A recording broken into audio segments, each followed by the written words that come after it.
Subscribe करें और bell दबाएं ताकि कोई खबर रह न जाए।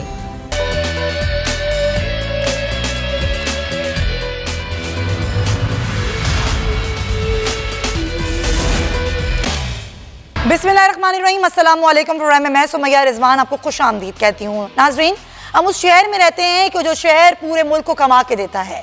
इस शहर में वसाइल कम हैं, मसाइल ज़्यादा हैं, लेकिन उन मसाइल को हल कौन करेगा, ये सबसे बड़ा क्वेश्चन मार्क है। लेकिन अभी तक इस बारे में बहस तो बहुत हो रही है और कई दफ़ा हो चुकी है, लेकिन जब सारी चीज़ों का पोल जब खुला है, जब बारिश के बाद एक सैलाबी सूरत हाल इस शहर में पैदा हुई, जब सैलाबी सूरत हाल पैदा हुई तो वो सड़कें, वो इलाके जिनमें अभी भी पानी खड़ा है, निकासियाब नहीं हो सकी, बिजली बहाल नहीं हो सकी, शहरी परेशान हैं। वहाँ के जो रिहायशी हैं उन इलाकों के, वो ये पूछ रहे हैं हम किससे बात करें, किससे पूछें। ये जो हमने इतने करोड़ दे के ये घर बनाए थे, इनमें इतनी इमलाक थी हमारी, जो नुकसान हमारा हुआ है, ये पूरा कौन करेगा। लेकिन इस सवाल का जवाब देने वाला कोई नहीं है, क्योंकि इस शहर को कहते तो सब हैं कि ये शहर हमारा है, लेकिन इस शहर में जब कोई मसले मसाइल आते हैं, जब कोई परेशानी आती है, तो उसको हल करने के लिए कौन होगा, ये कोई नहीं बताता। तो ज़ाहिर मैं कराची शहर की बात करूँगी। सबसे पहले इन्हीं के मसाइल की बात करूँगी। जो बल्दियाती इदारे नाजरीन, उनकी मुद्दत भी ख़त्म हो गई है। मेयर कराची इख्तियारात का रोना रोते रहे, 4 साल तक उन्होंने रोया है, वाकई बेख्तियार हो चुके हैं। इनकी मुद्दत ख़त्म हो चुकी है, बल्दियाती इदारों की मुद्दत ख़त्म हो चुकी है, लेकिन नया एडमिनिस्ट्रेटर कौन होगा कराची का, इस बात का फैसला अभी तक नहीं हो सका। आज कहा जा रहा है कि फैसला हो जाएगा। कई नाम हैं जो कि ज़ेरे गौर हैं, तो ज़रा इससे ही स्टार्ट करते हैं। और सलाउद्दीन हमारे नुमाइंदे हमारे साथ हैं, सबसे पहले उनसे बात करेंगे। सलाउद्दीन, कई नाम हैं और मुर्तज़ा वहाब फेवरेट करार दिए जा रहे हैं एडमिनिस्ट्रेटर कराची के लिए, क्या बताएंगे कि फैसला क्या हो जाएगा आज?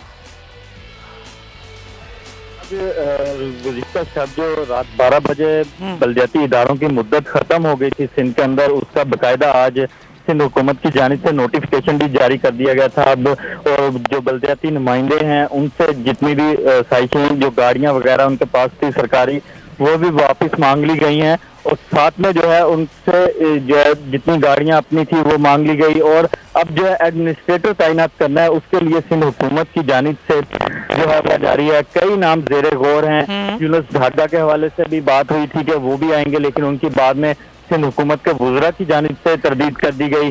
फिर जो सेक्रेटरी फाइनेंस हैं हसन नकवी साहब, उनका नाम है। मुर्तज़ा वहाब जो मुशीरे कानून भी हैं, तर्जमान भी हैं सिंध हुकूमत के, वो भी हैं। इस तरह और भी नाम है, नजम हसन और नजम शाह, उनका भी नाम है। तो इस तरह मुख्तलिफ नाम जो है वो ज़ेरे गौर है सिंध हुकूमत की जानिब से, जिनमें से किसी एक को भी एडमिनिस्ट्रेटर तैनात किए जाने का इम्कान है। और ये आज बताया जा रहा था कि आज जो है वो एडमिनिस्ट्रेटर जो अपनी जिम्मेदारियां संभाल लेगा, यानी 31 अगस्त को। लेकिन आज 31 अगस्त का भी दिन आधे से ज्यादा गुजर गया है, अभी तक इसी के हवाले से कोई फैसला। तो सलाउद्दीन, कोई वजह है कि नाम का तयन नहीं किया जा सका, या फिर ये मामला भी सामने आ रहा है कि अभी तक ये बहस ही हो रही है किसको बनाया जाए एडमिनिस्ट्रेटर, क्योंकि हमें मसाइल बहुत हैं, उनको हल कौन करेगा, ज़ाहिर एक बड़ी जिम्मेदारी होगी है। जी बिल्कुल, जो भी एडमिनिस्ट्रेटर होगा उसके ऊपर भारी जिम्मेदारी आयद होगी, क्योंकि कराची शहर कोई छोटा शहर नहीं बल्कि पूरे पाकिस्तान का माशी हब है, और मिनी पाकिस्तान भी इसे कहा जाता है। तो इसके लिए जो भी एडमिनिस्ट्रेटर होगा उसे बहुत सोच समझ कर लगाया जाएगा। उस हवाले से अभी तक सिंध हुकूमत कोई भी बेहतर अंदाज में कोई बड़ा फैसला लेने के लिए शायद दिखाई नहीं, शशो पंच का शिकार भी नजर आती है। अभी तक कोई नाम जो है वो तय नहीं हुआ है, ये नाम जो सामने आए। सलाउद्दीन, बहुत शुक्रिया आपका। इसकी बात करेंगे। जब तक एडमिनिस्ट्रेटर नहीं आता, वैसे ही बल्दियाती इदारे जो हैं एक तरह से गैर फाल ही थे, इख्तियारात का रोना भी रोते थे मेयर। तो अब अगर वो बन भी जाएंगे तो कितना बाइख्तियार एडमिनिस्ट्रेटर होगा कराची का, और क्या पूरा इंफ्रास्ट्रक्चर जिसको कहा जा रहा है कि अब असर 9 तश्कील देने की बातें की जा रही हैं, क्या ये इतना ही आसान होगा? क्या सोचते हैं कराची के शहरी? ज़रा इस पर हम बात करेंगे और किस तरीके से मसाइल का हल निकलेगा। ज़रा बहस के लिए मैं अपने मेहमानों का तारुफ करवा देती हूँ। मुझे कराची स्टूडियोज़ में ज्वाइन कर रहे हैं, एडिटर इन चीफ हैं, सीनियर सहाफ़ी हैं, तज़ियाकार हैं, लज़ीज़ लगाई साहब, बहुत शुक्रिया आपका। और मारूफ कारोबारी शख्सियत है सिराज कासिम तेली साहब, वो भी हमें ज्वाइन कर चुके हैं, बहुत शुक्रिया आप दोनों हज़रात का। मैं आपसे गुफ्तगू आगाज़ करना चाहूँगी। लगारी साहब, कराची के बहुत मसाइल हैं। हम तकरीबन जब से ये बारिशें शुरू हुई हैं, उससे पहले कोरोना का मामला हो या फिर बारिशें हो या दीगर मसाइल हो, हम बात तो बहुत करते हैं, हम हल भी पेश करते हैं, हम बताते हैं कैसे हो सकता है, लेकिन ऐसा लगता है कि सबने अपने हाथ खड़े कर लिए हैं, कोई जिम्मेदारी लेना नहीं चाहता। अब आपको लगता क्या है कि जो अब एडमिनिस्ट्रेटर का तायुन है, क्या ये इतना ही आसान होगा? होना चाहिए, इसलिए कि बहरहाल किसी ना किसी को एडमिनिस्ट्रेटर बनाना है और इन्होंने काम को आगे चलाना है। अगर हम बुनियादों में जाएंगे मसाइल की कि मसाइल पैदा कब हुए और किस तरह हुए, छोड़ देते हैं हम मार्शल लॉ दौर को कि मार्शल लॉ दौर में क्या हुआ और ज़िया-उल हक के दौर में क्या हुआ, आते हैं हम उसके जमहूरी दौर से गौस अली शाह ने क्या किया, और फिर गौस अली शाह के दौर में कौन लोग इक़्तिदार में थे। गौस अली शाह गए, फिर कायम अली शाह आए और अख्तर अली जी काजी आए। अख्तर अली जी काजी के दौर देखें, फिर कायम अली शाह आए। कायम अली शाह के दौर में बल्दियात और हाउसिंग की मिनिस्ट्री किसके पास थी? जनाब इशरत अली बाद थे उस वक्त। आज से तकरीबन 30 साल पहले, 32 साल पहले जनाब इशरत अली बाद इस सूबे के हाउसिंग एंड टाउन प्लानिंग के वज़ीर थे। और फिर उसके बाद आता है जाम सादिक का दौर। जाम सादिक का पूरा दौर देखें, याका जतोई का पूरा दौर देखें, अली अहमद माहिर का पूरा दौर देखें, अरबाब रहीम का पूरा दौर देखें। फिर ये आए हैं कायम अली शाह का पहला 5 साल का दौर देखें। देखें, इक़्तिदार के अंदर लोगों की शराकत दारी रही है तो जिम्मेदारियां भी कबूल करनी होंगी। बिल्कुल। और ये MQM को फराख दिली के साथ इस जिम्मेदारी को कबूल करना चाहिए कि जनाब इन तमाम खराबियों में जो किसी ने भी की हैं उनमें हमारा किसी ना किसी तरह से हिस्सा रहा है। अगर आप कहें तो मैं आपको वो पूरे का पूरा ग्राफ बता देता हूं कि कौन किस दौर में वजीर बल्दियात रहा, कौन किस दौर में हाउसिंग और टाउन प्लानिंग का वजीर रहा, कब किसके पास रहा, कराची किस दौर में किसके पास रहा और कितना अर्सा किसके पास रहा है। तो हमें ये सारा कुछ देखना है कि कराची में सर्कुलर रेलवे थी, बंद हो गई, उसके ऊपर इमारतें खड़ी हो गई हैं। सर्कुलर रेलवे के ट्रैक के ऊपर कसीरुल मंजिला इमारतें बन गई। तो फिर ये फ्लाईओवर क्यों बन रहे थे? उसके ऊपर करीमाबाद का फ्लाईओवर क्यों बना, निपा का फ्लाईओवर क्यों बना, और उसके आगे हम चलते जाते हैं नाथ नाजाबाद में 2 फ्लाईओवर थे, दोनों तोड़ दिए गए हैं ग्रीन बस के लिए। आगे वहां क्यों बना था? साइड के इलाके में ये फ्लाईओवर क्यों बना था? अगर आपने रेलवे ट्रैक को खत्म करना था, खत्म कर दिया। मेरा सवाल तो ये लगारी साहब, जब ये सब कुछ बन रहा था तब ये लोग कहाँ थे? ये लोग उस वक्त क्यों नहीं बोले? सारे इक़्तिदार के मजे लूट रहे थे और सारे के सारे अपने अख्तियारात का इस्तेमाल करके अपने धन दौलत में इजाफा कर रहे थे। तो इसका हिसाब होना चाहिए कि कौन किस पर कहां किस जगह पर जिम्मेदार है। बिल्कुल बिल्कुल होना चाहिए, सबका हिसाब होना चाहिए। और इतने ही बेख्तियार हैं, 50 अरब रुपए लेकर भी मेयर कराची तो आखिर में क्यों बोले? जब उनकी मुद्दत खत्म होने वाली थी उस वक्त प्रेस कॉन्फ्रेंस करके क्यों रोए? उनको पहले ही आवाम के सामने रोना चाहिए था।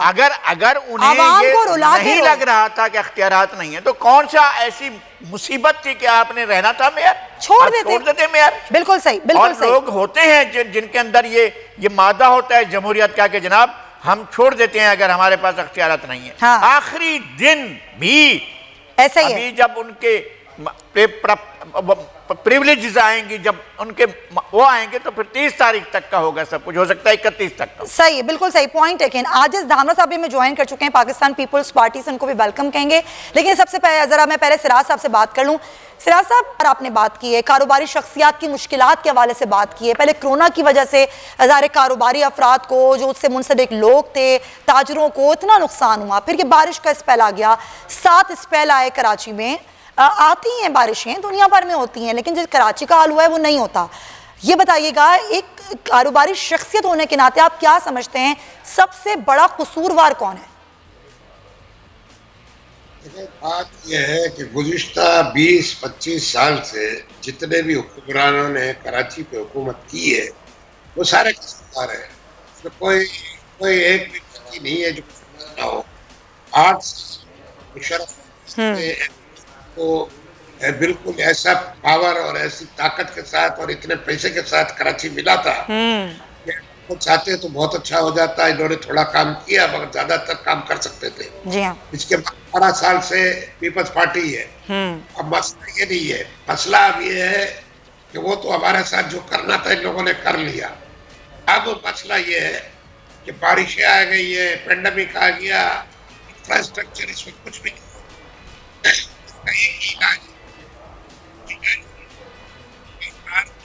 सुपरविजन और एमडब्ल्यू को 5 साल के लिए काम सौंपा। सिंधु बिल के थे और ये इंफ्रास्ट्रक्चर पूरा नया बनाया। सिर्फ ये सीवरेज का निजाम भी है, रोड, आप रोडों पे जाए, मेन रोडों को 2-4 को छोड़ के जीप नहीं चल सकती, ऐसे रोड है। 7 इंडस्ट्री रोड है, 26,000 इंडस्ट्रियां है और उसमें अंदर गलियों में आप चले जाए, जीपेबल नहीं है, वो भी बनाना है। साथ में पानी का निजाम देखे, एक आदमी पानी की वजह से मरता नहीं है, मगर पानी नलों में नहीं आता, पानी टैंकरों में आता है। सही कह रहे हैं। बिजली का निजाम देख ले, गैस देख ले, गैस फिर महंगा हो गया, जीआईडीसी का चक्कर लग रहा है। पॉइंट ये है कि अब जिस तरह इन्होंने कराची का हशर किया है, अगर ये रुका नहीं और ठीक होने की तरफ नहीं गया तो एक बात बताएं, ये 70% रेवेन्यू देने वाला शहर और ये सिंध को 95% रेवेन्यू देने वाला, अगर ये लोग कम होते गए, बिजनेस कम्युनिटी आस्ते आस्ते खत्म होती गई, तो आप ये मुल्क कैसे चलाओगे? बिल्कुल मुल्क चलाना, कराची को आपको बचाना है। बिल्कुल। और बचाने एक ही तरीका है जो मैं कह रहा हूँ, और ये फौज के निगरानी में ये काम कराना पड़ेगा। अगर ये नहीं कराते तो मैं ये समझता हूँ कि अगले 5-7 साल में आपका मुल्क खराब हो जाएगा सारा। चले, कराची नहीं चल सकता। Point taken. या आपका मौक़िफ़ है कि जो काम है, जो इंफ्रास्ट्रक्चर इस तरह 9 तश्कील देने की बातें हो रही हैं, उसको फौज की निगरानी में कराया जाए, वफाक भी अपना किरदार अदा करे और सिंध हुकूमत भी करे। Point taken. सिराज साहब, जरा आजिज़ दामरा साहब का भी मौक़िफ़ रहते हैं। दामरा साहब, 12 साल आप लोगों पर एतमाद किया या कराची के आवाम ने, सिंध के आवाम ने, कि आप लोग यहाँ के मसाइल हल करेंगे। ठीक है, ये एक डिज़ास्टर है, ये इस तरीके की एक नागानी आफत आई है शहर पर, लेकिन कोई प्लानिंग होती है शहरों की कि किस तरीके से हम निपटेंगे इन चीज़ों से? अभी 4 रोज़ गुजर गए हैं, इलाकों से पानी नहीं निकल सका, बिजली बहाल नहीं हो सकी, लोग घरों में जो पीने का पानी है उसके लिए तरस गए हैं। क्या कर रही है पाकिस्तान पीपल्स पार्टी? कैसे मसाइल का हल निकालेगी? बिस्मिल्लाहिर्रहमानिर्रहीम। देखें, आपका सवाल बिल्कुल वैलिड है कि जहां पर नेचुरल डिजास्टर आ जाते हैं वहां पर सबको काम करना पड़ता है। और आपने देखा कुछ दिन पहले कि किस तरह लोकल बॉडीज के हुकूमत को एंजॉय भी किया गया और किस तरह रोना धोना किया गया। जहां तक है फेडरल की बात, तो पहली बात तो ये जो 12 साल का सवाल कराची के हवाले से पीपुल्स पार्टी से होता है, तो उसमें मेरे बात पीछे जाएंगे तो हमें यह भी ताना मिलता है कि 30, 40, 35 सालों से जो है वो पीपुल्स पार्टी हुकूमत में है। हालांकि ऐसा नहीं है, मगर पीपुल्स पार्टी थी जरूर, मगर 2 नाम उसमें मिस किए जाते हैं जिसमें बड़े सुनहरी आपको नाम मिलेंगे। एक जनरल ज़िया की हुकूमत का दौर और कराची के अंदर किस तरह कत्ल वगारी एक बीज बोया गया था। उसके बाद जनरल मुशर्रफ का दौर, जिसके दौर में कहा जा रहा है कि लोकल बॉडीज को पैसा भी बहुत मिला था और पावर भी बहुत। सर, हम उस वक्त को नहीं बोले, हम उसको डिस्कस भी कर रहे हैं, हम उस टाइम को डिस्कस भी कर रहे हैं। जी। अब मैं आपकी बात नहीं कर रहा मैं। अच्छा, दूसरी बात कि जब हम कराची के हवाले से बात करेंगे तो इन अदवार को हम मिस नहीं करेंगे कि जिस दौर में चलो पैसा भी आया, जिस दौर में पावर भी मिला, उस दौर के अंदर आप इंक्रोचमेंट को जब आप कैलकुलेट करें या हिस्ट्री निकालें उसकी, तो आपको मालूम होगा कि जिस दौर के अंदर लोग इदारे फुल पावर में थे, उस दौरों के अंदर उन प्लाटों को जो एक फैमिली का था उनको 25-25 फैमिलियों में दिया गया, कमर्शियल किया गया प्लाटों के। वहां पर प्लाजा बनी, वहां पर जगह बनी, वहां पर शादी हॉल बने, वहां पर पेट्रोल पंप बने, ये सारी चीजें अपनी जगह। एक सेकंड आजिज साहब, एक सेकंड, आप बिल्कुल सही कह रहे हैं। मैं भी इस कराची में सब कुछ देखती रही हूँ। सर, मुझे बताएं, पाकिस्तान पीपल्स पार्टी आई ना, उसके बाद सर जिस दौर के बाद बात करने लगे, आप लोगों ने इन इंक्रोचमेंट्स को क्यों नहीं हटाया? उन लोगों के खिलाफ कार्रवाई क्यों नहीं की जिन्होंने यहाँ पर तजावुजात कायम की? जी, उसका जवाब ये है कि देखें, पीपल्स पार्टी ने यही मर्तबा जब ये शादी हॉल गिरा रहे थे, जब ये पेट्रोल पंप गिरा रहे थे, तो एक जुलूस निकल रहे थे उस वक्त, क्योंकि वो जमात फिर अपोजिशन में भी चली गई थी और उन्होंने कहा कि पीपल्स पार्टी कराची के अवाम से तहस्सुब बरस रही है और लिसानियत की सियासत जो है वो रूज पर चली गई है, तो उनका मुखालिफ आप उन्हीं की जमात के साबका लीडरों के जब बयानात देखेंगे आपको पता पड़ जाएगा कि मेयर कराची उसी जमात का मेयर हैदराबाद में भी मौजूद है, मगर वहां से आपको ये आवाज नहीं मिलेगी। मगर केएमसी जहां पर सूबाई गवर्नमेंट उनको ओजेटी फंड के साथ साथ एडिशनल रकम भी दे रही थी, ये नाले अगर सिंध गवर्नमेंट का रोल नहीं होता ऑन बोर्ड लेके केएमसी और डीएमसी को जितना भी काम हो सका, तो ये पानी सर माजरत के साथ केएमसी और डीएमसी ने कोई काम नहीं किया सर। फलाई इदारे लगे हुए हैं, ये फलाई इदारे लोगों को रेस्क्यू भी कर रहे हैं, खाना भी पहुंचा रहे हैं, पानी भी निकाल रहे हैं। दूसरी बात हम कैंटोनमेंट एरियाज की बात क्यों नहीं करते कि वहां पर है उसकी तनकीद सूबाई गवर्नमेंट पे तो हो जाती है, मगर डोमेन किसका है? डीएचए अगर आज डूबा हुआ है, कराची के इलेक्ट्रिक के दफ्तर पे चीफ मिनिस्टर हैं, आज कहां है वफाकी वज़रा जो पेंडेमिक सूरत हाल थी कोविड की वजह से, जो आके कहते सर सबकी बातें इसलिए रहने दें कि जिसका सवाल होगा उससे बात की जाएगी। अभी आपके सवाल आपसे जो किया जा रहा है उसके जवाब दें। देखें पीपुल्स पार्टी की गवर्नमेंट ने कराची के अंदर जितने भी अंडर पास बनाए थे, पानी वहां पर जमा नहीं होता। ये बारिश बहुत बड़ी तादाद में बारिश थी और ड्यूरिंग बारिश नुकसान हुआ है। डीएचए के अंदर भी आज डीएचए डूबी हुई है, तो उसमें मैं कह रहा हूं कि वो जो एरियाज के मालिक हैं उन पे नाम लेकर तनकीद होनी चाहिए, बेशक सिंध गवर्नमेंट पे होनी चाहिए। मुझे इस पे कोई एतराज नहीं है कि सिंध गवर्नमेंट पे तनकीद क्यों हो रही है, मैं पॉलिटिकल वर्कर हूं। आजिज साहब आप पुराने सीनियर रहनुमा हैं, सर हल बताएं। कराची के अवाम पूछ रहे हैं भाई हम अब परेशान हैं, हमें बताओ हमें इस मुश्किल से कौन निकालेगा? जी बड़ा बुनियादी सवाल किया, बहुत ही अच्छा सवाल किया आपने। देखें इसलिए कि सिंध गवर्नमेंट ने जब ये महसूस किया कि उनको सिर्फ तनकीद, अब मुझे दो अल्फाज और कहने दें कि कहां है प्राइम मिनिस्टर? क्या उनको इस बहुत बड़े डिजास्टर में कराची नहीं आना चाहिए था? वो तो कोविड में भी नहीं आए थे। बिल्कुल आना चाहिए था। ममलकत हाँ। क्या सदर ममलकत उनका हल्का डूबा हुआ है? हाँ। क्या उनको कराची में सिंध गवर्नमेंट को कहें कि आए मिल बैठ के? बिल्कुल आना चाहिए था, बिल्कुल देखना चाहिए था। जो कोऑर्डिनेशन कमेटी बनी है, हम कोशिश कर रहे हैं कि उसमें जो फेडरल की रिस्पांसिबिलिटी है फेडरल पूरी करे, और जहां पर लोकल गवर्नमेंट की है वो करे और गवर्नमेंट की हो, ताकि कराची आपका है, मेरा है, कराची पाकिस्तान है, कराची सिंध है, कराची सबका है। कराची बचेगा तो ये मुल्क बचेगा, ये सब पूरे मुल्क को चलाता है ये शहर। आपका पॉइंट आ गया सर, आपने बड़ी अच्छी बात की जो कोऑर्डिनेशन कमेटी की जानिब में आने वाली थी।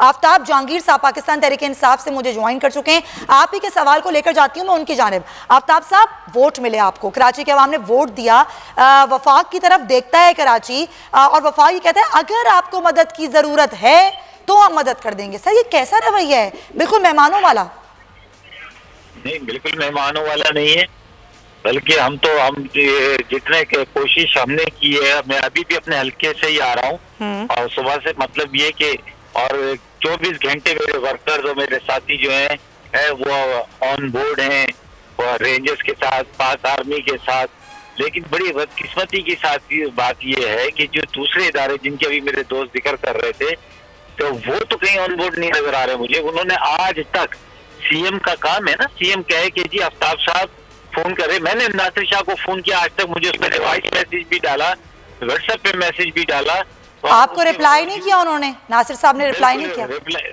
नहीं किया। अच्छा, जबकि मैं तो कहता हूँ कि बहुत नफीस आदमी है, बड़े धीमे गुफ्तगू करने वाले, मेरी 1-2-4 मुलाकातें भी हैं उनसे, तो लेकिन क्या है कि उन्होंने कोई रिप्लाई नहीं किया। सीएम साहब का सुनने में अक्सर आता है कि जी वो अभी सरजानी की तरफ जा रहे हैं दौरा करने, कम से कम अखलाकी तौर पे इतना कहते हैं कि जी वहाँ का जो भी मुंतखब है नुमाइंदा, क्या कमिश्नर को या फिर डीसी को मदद के लिए भेजा गया आपकी? आपने उनसे बात की जाके? कभी भी नहीं, सवाल देखें, मैं कोशिश ये कि मैं झूठ ना बोलूं। डीसी सलीम है, बिल्कुल मैं उसके अप्रिशिएट करता हूँ, जब भी मैं उसे कॉल करता हूँ अगर वो बिजी है मुझे कॉल बैक करता है, मतलब काम होना ना होना लेकिन कम से कम रिस्पॉन्स जरूर देता है। तो अपने हल्कों के मसाइल जो हैं वो किस तरह हल कर रहे हैं अब आफ्ताब साहब?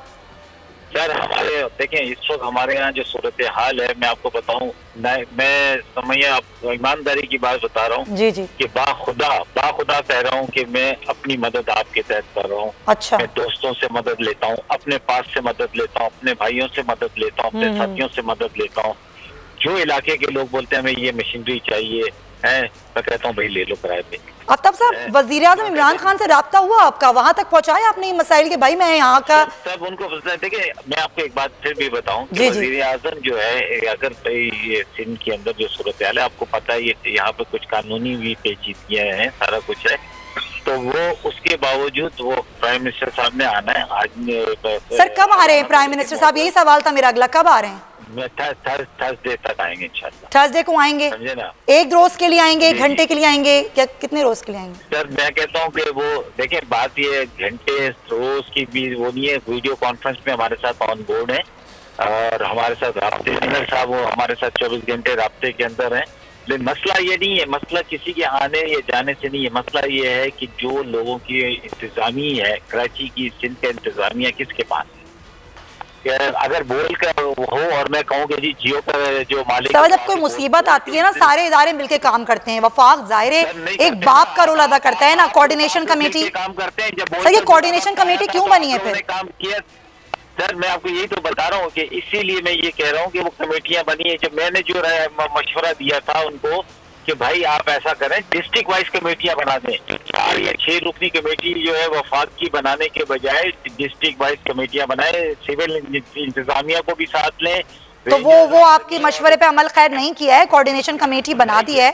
आफ्ताब साहब देख लें, अब वो भी पहले बनी थी, मैंने तो अभी भी उस पर भी एतराज किया है पीपल्स पार्टी ने कि नहीं। अब वजीर आजम आएंगे ना आफ्ताब जहांगीर साहब, आप ज्यादा करीब हैं, आप बैठें, बात करें, उनको अपने ना सिर्फ हल्के के बल्कि अपने शहर के मसाइल बताएं। मैं आपको समझिए, मैं बताऊं, देखिए मुश्किल वक्त आता है ना, तो उस वक्त जो है मैंने तो उनसे यहाँ तक कहा कि जितनी समाजी मजहबी जमातें, फलाई तंजीमें सब मिलकर और मुंतखब नुमाइंदे और सिविल इंतजामिया मिलकर अपने अपने डिस्ट्रिक्ट के अंदर जिम्मेदारी को संभालें और लोगों की रिलीफ का काम करें और जो मसाइल है उनकी निशानदेही करें। ये बारिश अब खत्म हो जाएगी इंशाल्लाह 2-4 दिन के बाद, लेकिन अगले साल के लिए हमें अगर आज से आगे तो दोबारा ये तारीख ना दोहराई जाए।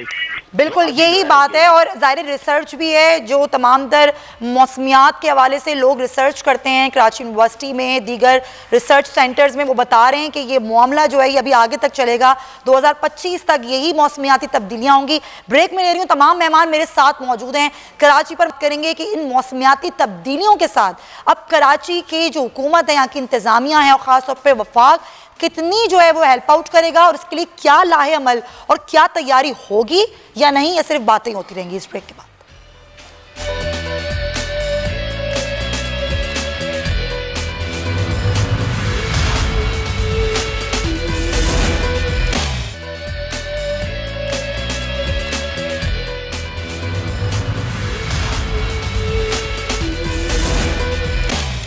Welcome back to the show. हम बात करें कराची के मसाइल को हल कौन करेगा।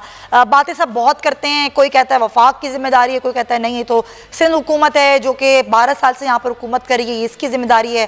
सिंध हुकूमत कहती है कि नहीं जी ये तो जो तमाम तर MQM के मसाइल हैं, ये जो बल्दियाती इदारे थे इन लोगों ने काम नहीं किया। तो ये तमाम तर सूरत हाल है। लगाई साहब, अभी आपने गुफ्तगू सुनी आफ्ताब जहांगीर साहब की भी, आजिज़ धामरा साहब की भी, और आपने देखा कि वही एक जो सूरत हाल होती है, एक दूसरे पर इल्ज़ामात की सियासत। आपके ख्याल में एक अच्छा और बेहतर हल क्या हो सकता है यहाँ के मसाइल का? अजीब सूरत हाल है। मतलब वज़ीर आज़म का सबको एहतराम करना चाहिए और वज़ीर आज़म को सबका एहतराम करना चाहिए। वज़ीर आज़म यहाँ तशरीफ़ ला रहे हैं, सबकी आंखें रोशन हों और सबके दिल शाद काम हों, लेकिन क्या वज़ीर आज़म अज़राह इनायत व करम कुछ वक्त निकाल सकेंगे सूबे के चीफ एग्जीक्यूटिव से मुलाकात के लिए? और जब पिछली मरतबा तशरीफ़ लाए थे तो उन्होंने कहा उनके पास वक्त नहीं है, उनके शेड्यूल में नहीं है कि वो वज़ीर आला से मिलें। तो ये तो यूँ था ना कि जैसे आली मरतबा वायसराय अपने किसी कॉलोनियल जगह पर जा रहे होते हैं तो कहते हैं अच्छा ठीक है देखेंगे वहाँ जो लोकल एडमिनिस्ट्रेशन उससे मुलाकात करते हैं या नहीं करते हैं, तो फिर ये अलग होता है। तो ये तरीक़ाकार ठीक नहीं है। पाकिस्तान एक है, पाकिस्तान के सूबे, पाकिस्तान का वफाक सब एक हैं और सबको मिलकर सूरत हाल देखनी है। इस तरह की चीज़ों को हैंडल करने के लिए इल्ज़ामबाजी और एक दूसरे के ऊपर बहुतान तराजी का सिलसिला नहीं होना चाहिए, और ये कोई तरीका ही नहीं है। और अब्दुल्ला शाह जा रहे हूँ और कहें जी मैं सक्खर के मेयर से नहीं मिलूँगा, बाकी बातें मेरी ठीक हैं मैं तो कर लूँगा, और या ये कि मैं जाऊंगा हैदराबाद के मेयर से मेरे को कोई दुआ सलाम नहीं होगी और हैदराबाद के कमिश्नर को भी नहीं मिलूंगा और डिप्टी कमिश्नर को भी नहीं मिलूंगा, लेकिन मैं हैदराबाद जाऊंगा। ये कौन सा तरीका कार है? तो ऐसा नहीं होना चाहिए। वज़ीर आज़म तशरीफ़ लाएँ और यहाँ आकर वो मुलाकात करें सूबाई इंतज़ामिया के साथ भी, और शहर में अगर कोई उस वक्त तक एडमिनिस्ट्रेटर हो उनसे भी मिलें, बिल्कुल, और फिर सियासी पार्टियों से मिलें। वज़ीर आज़म का काम है वो अपनी पार्टी के लोगों से मिलें, वो सूबे के हुक्मरान पार्टी से मिलें, वो शहर की एक हद तक नुमाइंदगी करने वाली MKM से भी मुलाकात करें, उनसे भी बात करें और फिर राय लें। अगर इल्जामात के तुमार के साथ चलना है पार्टियों ने तो फिर ठीक है, लगाएं इल्जामात। अभी आपने सुना ना आफ्ताब जहांगीर साहब ने क्या कहा कि उनकी नहीं सुनी जाती, वो मशवरे दे रहे हैं, कोई सुनता ही नहीं है। नहीं, ये तो फिर उनके अपने मसाइल हैं। हाँ। बहुत सी चीजें ऐसी हैं इस वक्त जिन जिन इलाकों में पानी खड़ा हुआ है वो कम से कम उस इलाके के लोगों को तो कोई जवाब देना। सही बात है। ये एक नया नाज़माबाद बसाया गया था, कितना बेचारा पुराना हो गया, एक ही साल में बूढ़ा भी हो गया और उसके ये हालात हो गए हैं। इसके अलावा और जाकर देखें कि क्या सूरत हाल है सुरजानी टाउन की, क्या सूरत हाल है न्यू कराची की, बहुत से इलाकों से पानी निकाला गया। हमें इसका क्रेडिट देना चाहिए यार, इससे लोगों का दिल खुश होना है। गुलिस्तान जौहर में नहीं, मैं गया हूँ, वहाँ पर पानी निकाल दिया गया, गुलशन इकबाल में पानी निकाल दिया गया। नार्थ नाज़ाबाद सड़कें जो हैं ख़ासतौर पर जो मरकजी इशाराएँ वो हैं, उनकी हालत ख़राब है, बहुत बुरी हालत है, ट्रैफिक नहीं चल सकता है, लेकिन सड़कें पानी वहाँ से साफ हो गया है। अब आपने शहर की तामीर नौ करनी है, शहर को नए सिरे से बनाना है। सड़कें जो हैं वो अब बहुत से इलाकों की इस काबिल नहीं है। और फिर जहाँ जहाँ पर चाइना कटिंग हुई है, जहाँ जहाँ पर इंक्रोचमेंट्स हुई हैं, जहाँ पर खेलों के मैदान, जहाँ पर पार्क बच्चे खेलते थे, बच्चे जाकर वहाँ तो मकानात बने हुए हैं। अब उन मकानात का क्या करेंगे? और फिर लिस्ट बनाए ना किसको अलाट हुए हैं और ये मालूम करें क्यों नेमतुल्लाह खान एडवोकेट ने एक पिटीशन दायर की थी। उस पिटीशन के अल्लाह जाने कब बारी आएगी, कौन सा ज़माना होगा। वो अल्लाह को प्यारे हो गए, अल्लाह ताला उनकी मग़फ़रत करे। उन्होंने एक केस किया हुआ था, उनके केस के सुनने की बारी नहीं आ सकी, पता नहीं क्या वजूहात हो रही होंगी। लेकिन ये कि अगर वो खुलता तो पता तो चलता ना कि किस तरह इलाकों को बड़े बड़े प्लाटों को, बड़े बड़े खेल के मैदानों को, बड़े बड़े बेच दिया गया, किस तरह से उनकी चाइना कटिंग की, कैसे अलाट किया गया। अलाटमेंट लेने वाले कौन थे? फाइल पता किया जा सकता है। हाँ। तमाम फाइलें अल्लाह माफ करे एक खातून के नाम पर बनाएगी कि उनके जो है वो उनका फाइल गुम हो गई है और फिर वो रिकॉन्स्टिट्यूट की गई। आप इस सारे को निकालें तो सही। ऐसे ये डबलिंग है, ये निकाली जा सकती है, निकालें। और ये इतना मुश्किल काम नहीं है, लेकिन विल होना बड़ा जरूरी है। दामरा साहब, वजीर आजम आएंगे, चीफ मिनिस्टर से मिलते हैं, नहीं मिलते हैं तो बात की बात है, लेकिन बैठ के आपने कोऑर्डिनेशन कमेटी की बात की थी कि अब ये काम करे, बैठे, कैसे निकलेंगे यहाँ के मसाइल के हल और किस तरह नौ तश्कील होगी इस शहर की जिसका आवे का आवा ही बिगड़ा हुआ है। देखिए, पहली बात तो ये है कि मैंने कहा कि इसमें कोई डिबेट नहीं होनी चाहिए कि कराची हम सबका है और यहाँ पर प्राइम मिनिस्टर को आना चाहिए, यहाँ पर फेडरल गवर्नमेंट को काम करना चाहिए, यहाँ पर सूबाई हुकूमत भी बरी जुमा नहीं है। मैं अगेन कह रहा हूँ कि आज भी अगर DHA डूबा हुआ है तो जिसकी जो रिस्पॉन्सिबिलिटी है अगर तो सब ये चीज महसूस करेंगे कि हम सबको मिलकर बैठना है। मगर इशू ये है कि जब कैंटोनमेंट एरिया में, जब DHA में लोग डूब रहे होंगे और अब तनकीद सुनेंगे सिर्फ सूबाई गवर्नमेंट पे, तो कहीं ना कहीं सूबाई गवर्नमेंट को यह तासुर मिलेगा कि शायद उसको टारगेट करके तनकीद की जा रही है, फिर दूसरे महकमे या दूसरे इदारे काम क्यों करेंगे। और दूसरी बात सर, ये तो बहुत अजीब सी बात है, अगर मेरी साथी काम नहीं करती तो मैं भी बोलूं मैं क्यों काम करूं, वो काम नहीं करी तो मैं भी काम नहीं करूंगी, ऐसे तो नहीं होता ना। मैं तो कह रहा हूं कि पाकिस्तान की तारीख में किसी भी चीफ मिनिस्टर ने जितने गहरे पानी में अपनी काबीना के साथ खड़े होके यकजहती का मुजाहरा किया, क्योंकि चीफ मिनिस्टर जब पानी में खड़े होंगे तो वो जो उनकी हुकूमत के ताबे काम कर रहे हैं, क्योंकि ये बहुत बड़ा काम था। उस पानी में करंट भी आ सकता था, गटर भी खुले हो सकते थे। ये सारी चीजें इसलिए की जाती हैं कि जब VIP इस तरह की मूवमेंट करता है तो वो इदारे जो हैं वो सुस्ती से काम नहीं लेते हैं, तो इसलिए चाक को चौबंद दस्ते के तौर पर काम करना पड़ता है। मैं अगेन कह रहा हूँ, प्राइम मिनिस्टर साहब जब पाकिस्तान आए तो वो टीवी का एक मशहूर होता था। सर, पाकिस्तान में ही है, पाकिस्तान ही है, यहाँ पर भी पाकिस्तान है, पाकिस्तान में ही है वो कराची आए। नहीं, सॉरी, मैं यही कह रहा हूँ कि वो सिंध को अगर पाकिस्तान का हिस्सा समझ रहे हैं, क्योंकि पेंडेमिक सूरत हाल में जब वो लाड़काना में किसी अपने जाती दोस्त की दावत में गए थे तो कितना सरकारी खर्चा हुआ था उनके प्रोटोकॉल के लिए। सही, तो बिल्कुल सही। मैं कह रहा हूँ कि अगर वो सिंध को पाकिस्तान का हिस्सा समझते हैं, वो जाती दोस्त कभी आपके दोस्त भी थे, तो ऐसे नहीं होना चाहिए कि अब्बू जी आएगा चीज लेके आएगा, कि प्राइम मिनिस्टर साहब आएंगे। और मुझे एहतराम है प्राइम मिनिस्टर साहब के लिए, मगर कराची की डेवलपमेंट के लिए सूबाई जो बजट है वो नाकाफी है। सबको हाथ बढ़ाना पड़ेगा, सबको मिलकर काम करना होगा। Point taken. मुसर्रत चीमा साहब हमारे साथ मौजूद हैं, पाकिस्तान तहरीक इंसाफ से लेते हैं। मुसर्रत साहबा, पंजाब तो बहुत जाते हैं, लाहौर बहुत जाते हैं प्राइम मिनिस्टर, बिल्कुल जाएं, अच्छी बात है। बुज़दार साहब को बिल्कुल एतमाद भी दें और वहाँ के मसाइल भी हल करें, लेकिन कराची भी, सिंध भी पाकिस्तान का हिस्सा है, यहाँ के मसाइल भी वफाक के मसाइल हैं, यहाँ क्यों नहीं आते हैं प्राइम मिनिस्टर इतना?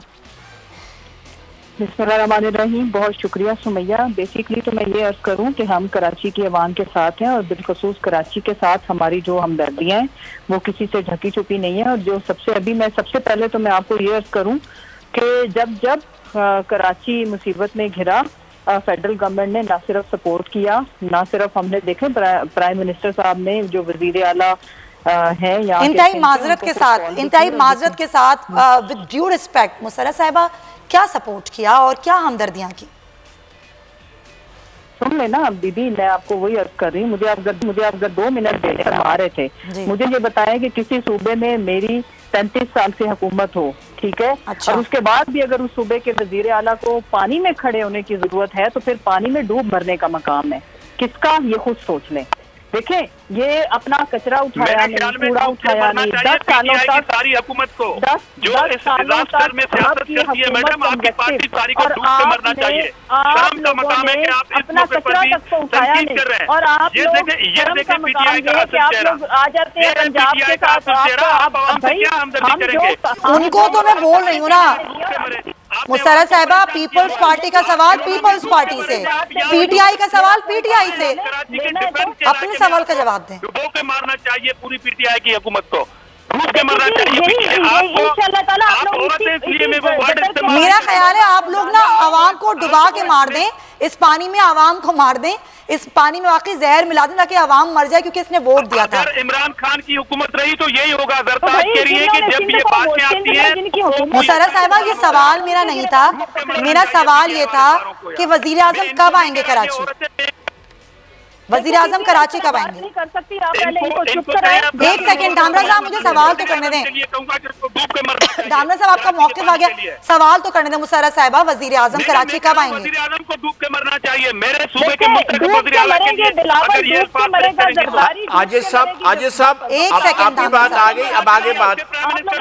धामरा साहब, एक सेकंड, आगे बात करने आवाम को ना सियासत से हटके मसाइल का हल निकाल के दें। अगर आप लोग इस तरह लड़ेंगे ना, अगर आप लोग इस तरह लड़ेंगे, बहुत बुरा इंप्रेशन जाएगा, बहुत बुरा इंप्रेशन जाएगा। नमक तो नहीं छिड़कना चाहिए। मुसर्रत साहिबा, वजीर आजम कराची कब आएंगे? वजीर आजम कराची कब आएंगे? एक सेकंड धामरा साहब, एक सेकंड।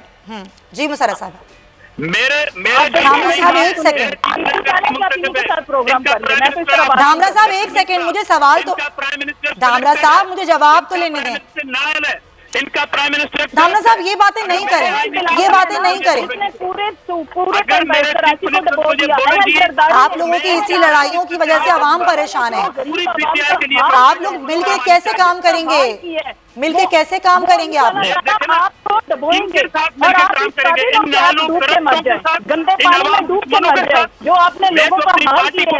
अच्छा एक सेकंड प्लीज मुसर्रत साहिबा, धामरा साहब एक सेकंड। नहीं, सारा काम नहीं करे मुसर्रत साहिबा। फेडरल गवर्नमेंट अपना साथ तो दे, कम से कम कराची वालों को ओन तो करे ना, कराची और सिंध को ओन तो करे। एक सेकंड धामरा साहब प्लीज, धामरा साहब आई रिक्वेस्ट यू, प्लीज आप चुप हो जाए। धामरा साहब एक सेकंड, अच्छा धामरा साहब एक सेकंड आप चुप हो जाए। धामरा साहब मैं आपसे गुजारिश कर रही हूँ, आप चुप हो जाए। काम नहीं चलेगा। धामरा साहब एक सेकंड आप चुप हो जाए। टीवी में करने से काम नहीं चलेगा। आप लोगों को धामरा साहब प्लीज, मैं आपका मौक़िफ़ ले चुकी हूँ, उनको मौका दीजिए बात करने का। मैं आपकी जानिब आती हूँ, मैं दोबारा आपका मौक़िफ़ लूंगी। मुसर्रत साहिबा मेरे सवाल, एक सेकंड धामरा साहब मैं आपको टाइम दूंगी। धामरा साहब धामरा साहब मैं इस बात का जवाब दे चुकी हूँ। एक सेकंड, ये आईनी हुकूमत को गिराने और गालियां देने के लिए आएंगे। इनका क्या काम आवाम से और उनके हमदर्दी से?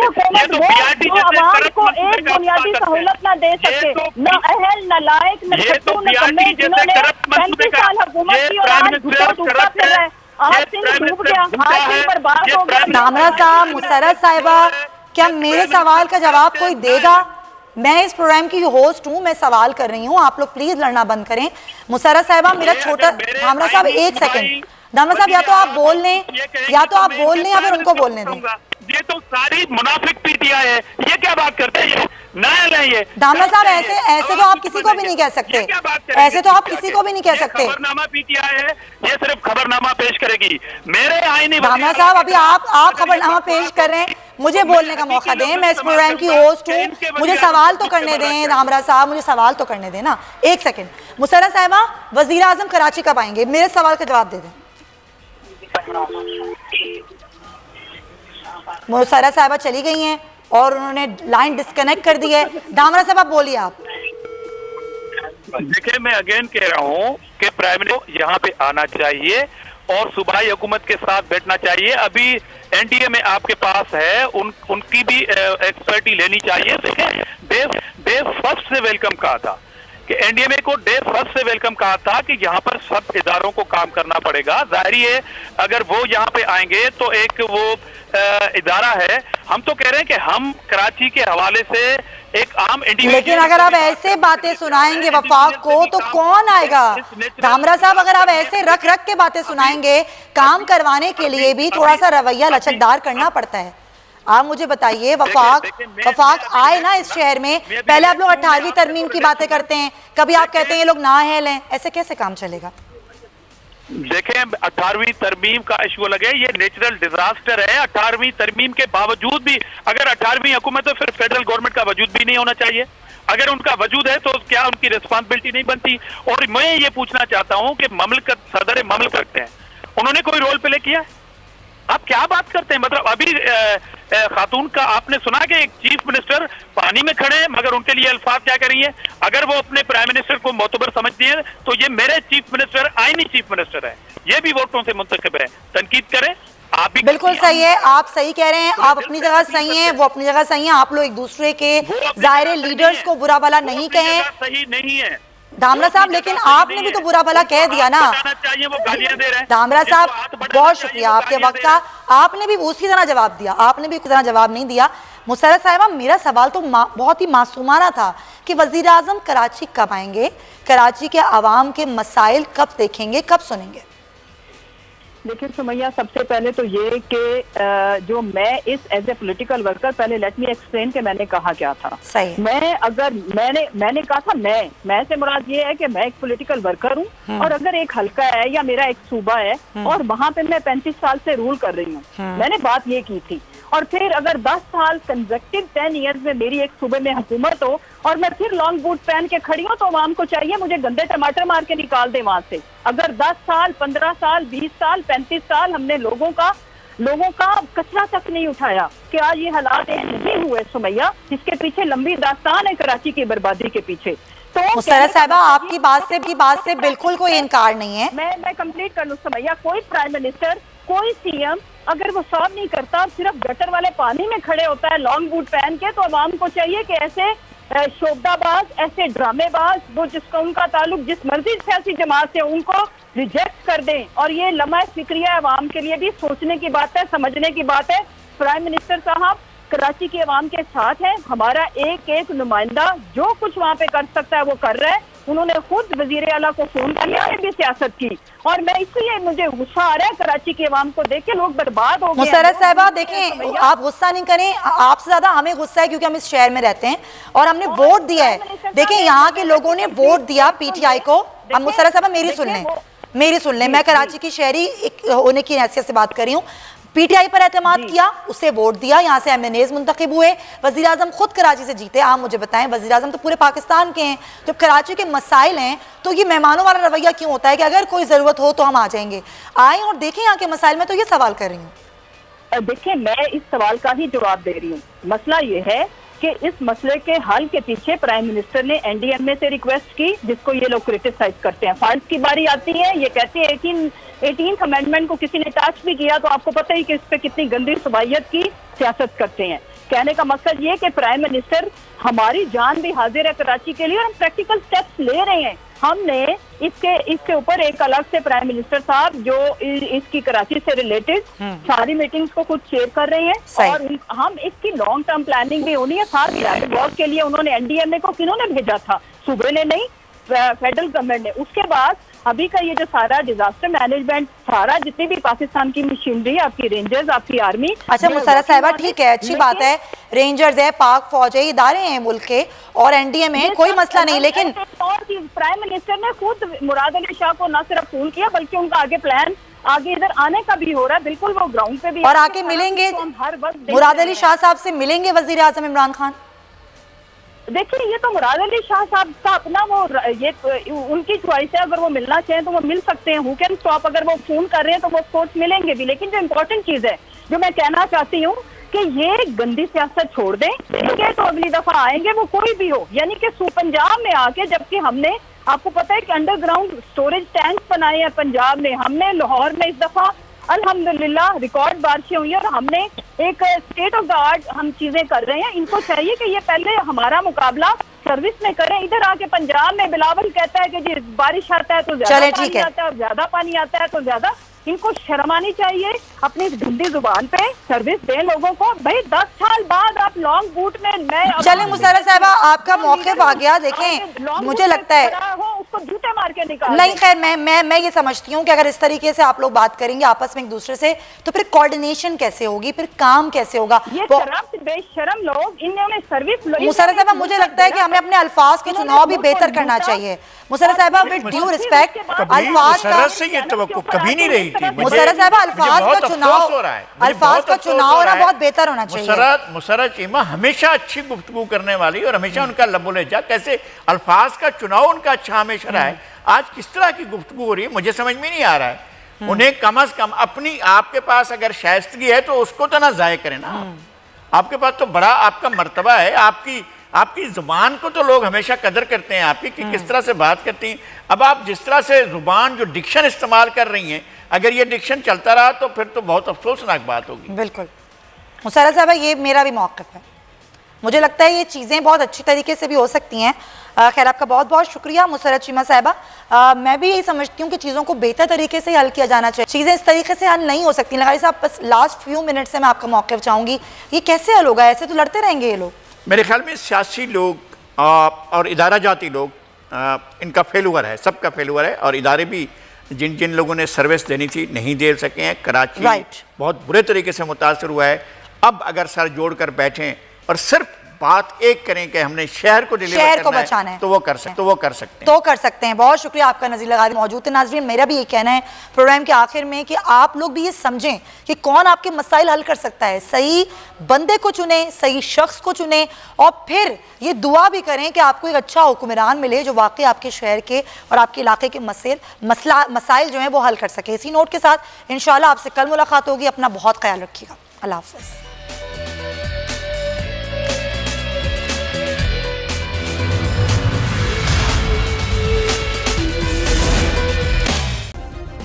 सब्सक्राइब करें और बेल दबाएं ताकि कोई खबर रह न जाए।